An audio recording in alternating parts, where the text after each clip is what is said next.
نحمدہ ونصلی علی رسولہ الکریم۔ محترم دوستو، فضائل قرآن کے سلسلے میں جو ہماری تعلیم چل رہی ہے، آج اس کا 7واں حصہ پیش خدمت ہے۔ عقبہ بن عامر رضی اللہ عنہ کہتے ہیں کہ میں نے حضور اقدس صلی اللہ علیہ وسلم کو یہ فرماتے ہوئے سنا کہ اگر رکھ دیا جائے قرآن شریف کو کسی چمڑے میں، پھر وہ آگ میں ڈال دیا جائے تو نہ جلے۔ مشائخ حدیث سے اس روایت کے مطلب میں دو طرف گئے ہیں۔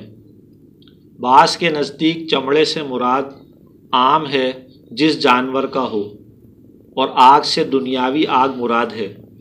اس صورت میں یہ مخصوص معجزہ ہے جو حضور اقدس صلی اللہ علیہ وسلم کے زمانے کے ساتھ خاص تھا،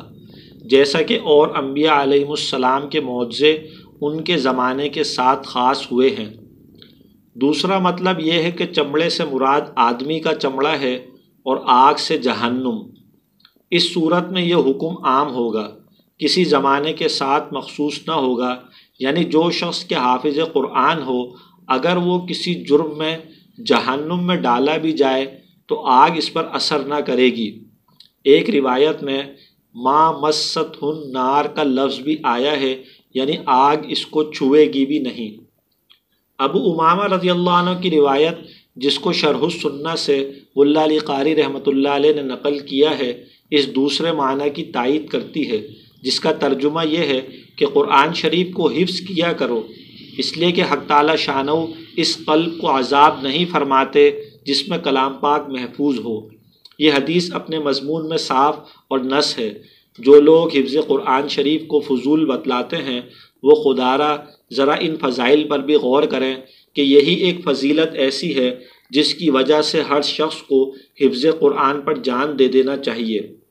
اس لیے کہ کون شخص ایسا ہوگا جس نے گناہ نہ کیے ہوں، جس کی وجہ سے آگ کا مستحق نہ ہو۔ شرح احیاء میں ان لوگوں کی فہرست میں جو قیامت کے ہولناک اور وحشت اثر دن میں اللہ کے عرش کے سائے کے نیچے رہیں گے، حضرت علی رضی اللہ عنہ کی حدیث سے بروایت دلمی رحمۃ اللہ نے نقل کیا ہے کہ حامل قرآن یعنی حفاظ اللہ کے سائے کے نیچے انبیاء علیہ السلام اور برگزیدہ لوگوں کے ساتھ ہوں گے۔ حضرت علی رضی اللہ عنہ نے حضور اقدس صلی اللہ علیہ وسلم کا ارشاد نقل کیا ہے کہ جس شخص نے قرآن پڑھا، پھر اس کو حفظ یاد کیا اور اس کے حلال کو حلال جانا اور حرام کو حرام، حق تعالی شانہ اس کو جنت میں داخل فرمائیں گے، اور اس کے گھرانے میں سے ایسے 10 آدمیوں کے بارے میں اس کی شفاعت قبول فرمائیں گے جن کے لیے جہنم واجب ہو چکی ہو۔ دخول جنت ویسے تو ہر مومن کے لیے انشاءاللہ ہے ہی، اگرچہ بدعمالیوں کی سزا بھگت کر ہی کیوں نہ ہو، لیکن حفاظ کے لیے یہ فضیلت ابتدائے دخول کے اعتبار سے ہے۔ وہ 10 شخص جن کے بارے میں شفاعت قبول فرمائی گئی وہ فساق و فجار ہیں جو مرتکب کبائر کے ہیں، اس لیے کہ کفار کے بارے میں تو شفاعت ہے نہیں۔ حق تعالی شانہ کا ارشاد ہے، سورہ مائدہ ترجمہ، مشرکین پر اللہ نے جنت کو حرام کر دیا اور ان کا ٹھکانہ جہنم ہے، اور ظالمین کا کوئی مددگار نہیں۔ دوسری جگہ سورہ توبہ میں ارشاد ہے، نبی اور مسلمانوں کے لیے اس کی گنجائش نہیں کہ وہ مشرکین کے لیے استغفار کریں اگرچہ وہ رشتہ دار ہوں، وغیرہ وغیرہ۔ نصوص اس مضمون میں صاف ہیں کہ مشرکین کی مغفرت نہیں ہے، اس لیے حفاظ کی شفاعت سے ان مسلمانوں کی شفاعت مراد ہے جن کے معاصی کی وجہ سے ان کا جہنم میں داخل ہونا ضروری بن گیا تھا۔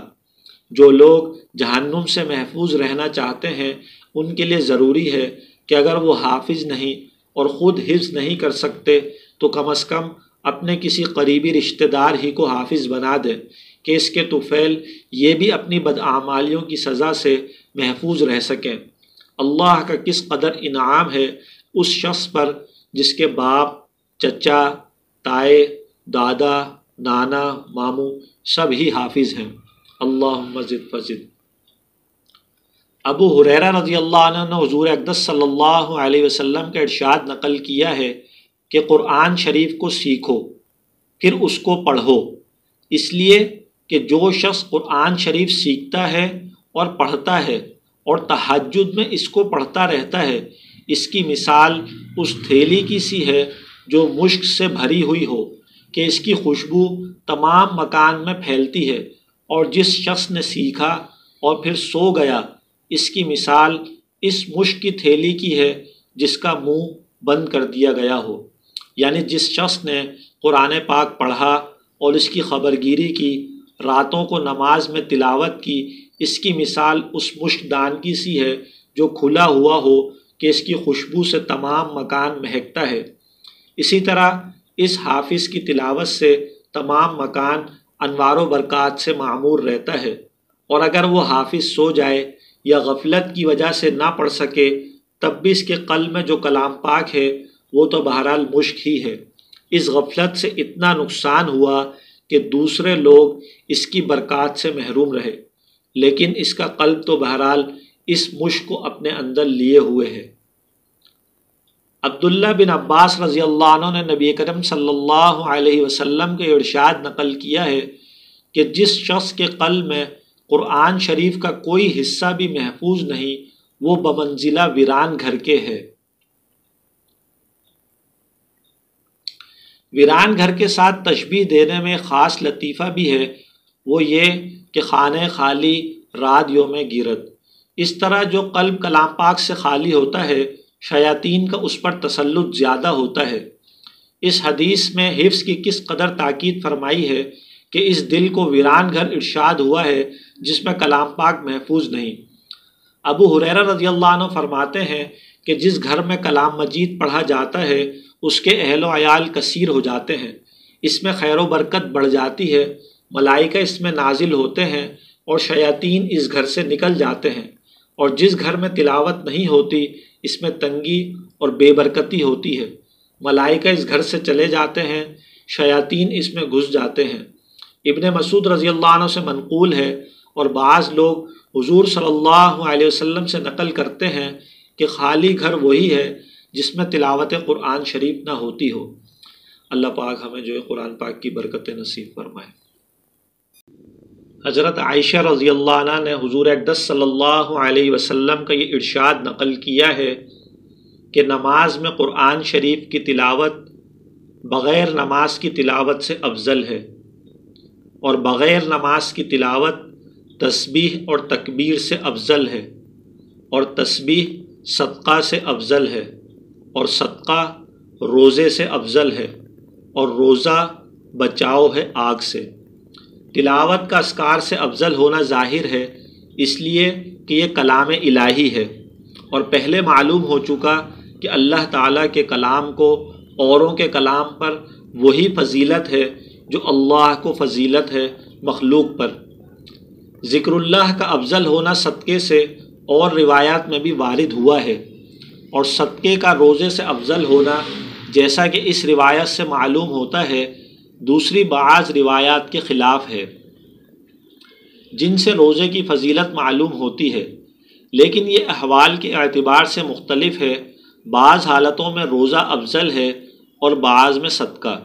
اسی طرح لوگوں کے اعتبار سے بھی مختلف ہے، بعض لوگوں کے لیے روزہ افضل ہے، اور جبکہ روزہ آگ سے بچاؤ ہے جس کا درجہ اس روایت میں سب سے اخیر میں ہے، تو پھر تلاوت کلام اللہ کا کیا کہنا جو سب سے اول ہے۔ صاحب احیاء نے حضرت علی کرم اللہ وجہہ سے نقل کیا ہے کہ جس شخص نے نماز میں کھڑے ہو کر کلام پاک پڑھا اس کو ہر حرف پر 100 نیکیاں ملیں گی، اور جس شخص نے نماز میں بیٹھ کر پڑھا اس کے لیے 50 نیکیاں، اور جس نے بغیر نماز کے وضو کے ساتھ پڑھا اس کے لیے 25 نیکیاں، اور جس نے بلا وضو پڑھا اس کے لیے 10 نیکیاں، اور جو شخص پڑھے نہیں بلکہ صرف پڑھنے والے کی طرف کان لگا کر سنے اس کے لیے بھی ہر حرف کے بدلے 1 نیکی۔